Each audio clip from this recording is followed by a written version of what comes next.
Bien, compañeros, a nosotros nos tocó exponer la técnica de la cruz categorial. Esta es una herramienta pedagógica que sirve para la organización de un contenido a desarrollar en una sección de aprendizaje, principalmente para el análisis de un problema. Esta técnica consta de 5 partes. La primera es la tesis o la idea principal. La segunda son las causas. La tercera parte son las consecuencias. La cuarta parte son los argumentos. Y la quinta son las posibles soluciones. Esta es una técnica que permite organizar información relevante alrededor de una tesis o una idea principal. Con esta técnica nosotros obtenemos habilidades como el manejo de información, análisis de situaciones, textos o acontecimientos y pensamientos críticos. A continuación, los dejo con mi compañera para que ella explique las características de esta técnica. Buenas noches. Como decía la compañera, la cruz categorial tiene 5 características. De primero está el centro de la cruz, que se plasma en el contenido. También puede ser como el problema que se va a analizar. De segundo está la parte donde se ubican las causas o motivos del problema. Esto se analiza mediante una lectura o una lluvia de ideas. También puede ser otras estrategias que se puedan utilizar.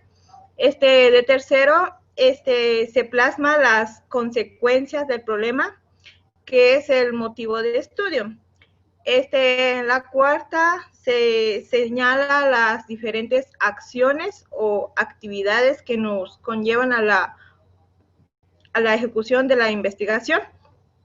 La quinta es el preciso, donde se señala que en esta parte debemos listar, anotar los objetivos o la solución de cada una.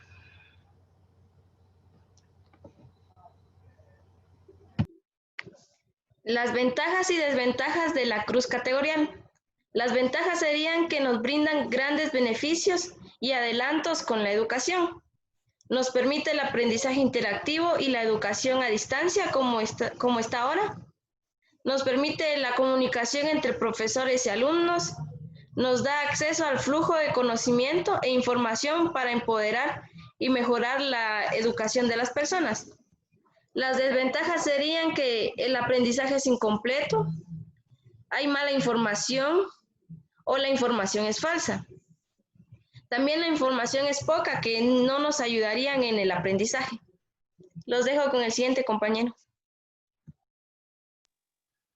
Un ejemplo sobre la cruz categorial sería que sobre el manejo de información para organizar informaciones relevantes alrededor del tema, o que podemos hacer análisis, ya que en un análisis podemos buscar las situaciones que tiene, o textos o acontecimientos que nos conlleva al análisis. O también podemos hacer un pensamiento crítico, que esto puede consistir en analizar y evaluar el tema de los razonamientos que sería la cruz categorial. Y los dejo con el siguiente compañero.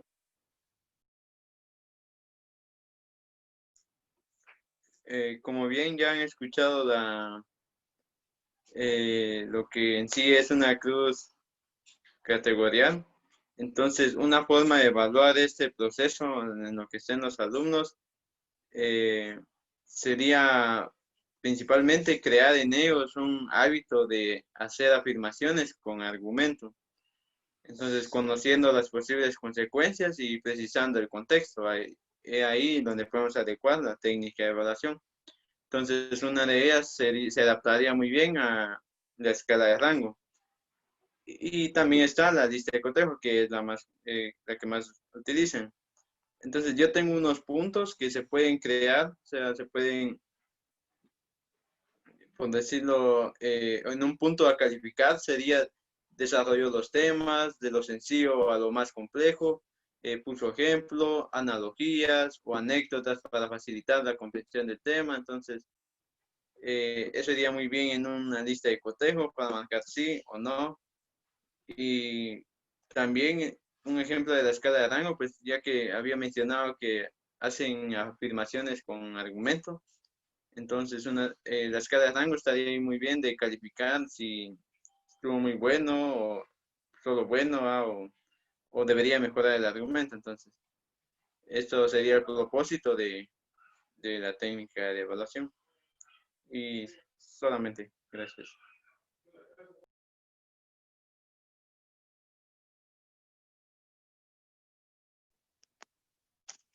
Bien, compañeros, continuaremos con la segunda técnica. Esta es la conferencia. Se trata de una técnica formal. Es una reunión de personas o un aglomerado en donde se debate y se expone temas de un determinado asunto, tipo científico, social, político, medioambiental, etc. Específicamente puede estar referido a una plática entre dos o más personas para tratar algún tema de punto o de negocio. Los dejo con la siguiente compañera.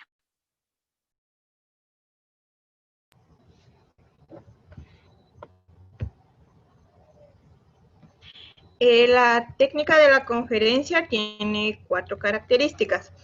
De primero, normalmente se repasa el currículum de cómo se introduce el tema de la conferencia. De segundo, es la exposición del discurso. Esta puede durar de 45 minutos a 1 hora, aunque el tiempo puede variar dependiendo del público o dependiendo del tema. Esta, en la número 3, es una sesión de preguntas y respuestas. Es donde se abre el diálogo entre el orador y su público. Principalmente se puede dar de 3 maneras diferentes. Por un lado, el público puede en cualquier momento al orador. Por otro, la sesión se otorga al final del discurso, o bien el conferencista selecciona las preguntas más relevantes para contestarlas al final. La cuarta están los agradecimientos al conferencista.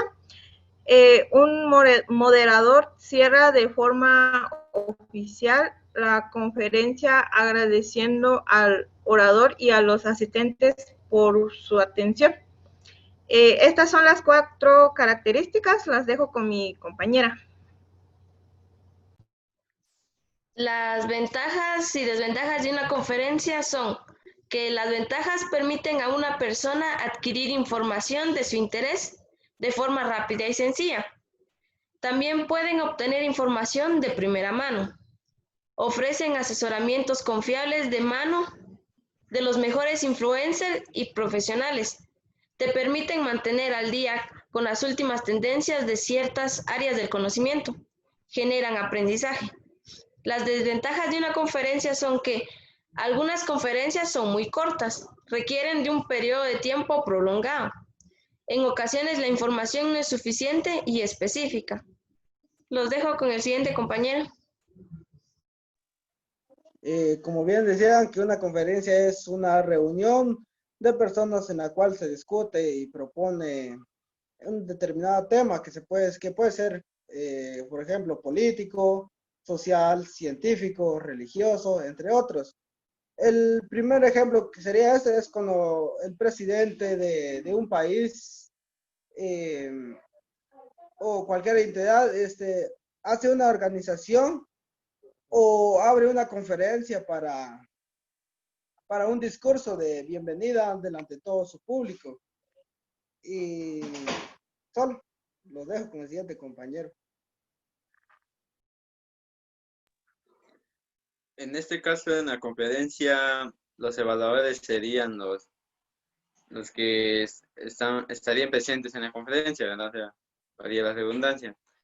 Yo he planteado unos puntos, o sea, cómo se pueden calificar. En este caso, imaginemos que yo estoy participando en una conferencia. Entonces, un punto sería si remarcó los temas, realizó una síntesis, concluyó alguno de los puntos o revisó los temas, ¿verdad? Otra sería que aclaró dudas, porque en la conferencia siempre hay preguntas, o sea, nunca van a ver que todo esté bien, sino que van a haber preguntas. Entonces, el siguiente punto sería aclaró dudas, señaló los errores o confusiones y recompensó los aciertos, estafa o gestos o palabras de cualquier modo, ¿verdad? Porque sabemos que en política, por ejemplo, cuando están ya en campaña, entonces al momento de decir estafa es porque cuando escuchamos decir que van a hacer algo, entonces ya cuando ellos están y no hacen nada, entonces a eso me refiero con estafa, ¿verdad? Entonces de ahí otro sería contestar apropiadamente las preguntas de los receptores y etcétera. Entonces, en este caso aquí yo utilizaría una lista de cotejo para poder evaluar al conferencista. Y solamente, gracias. Con esto terminaríamos la presentación de nuestras dos técnicas. Gracias.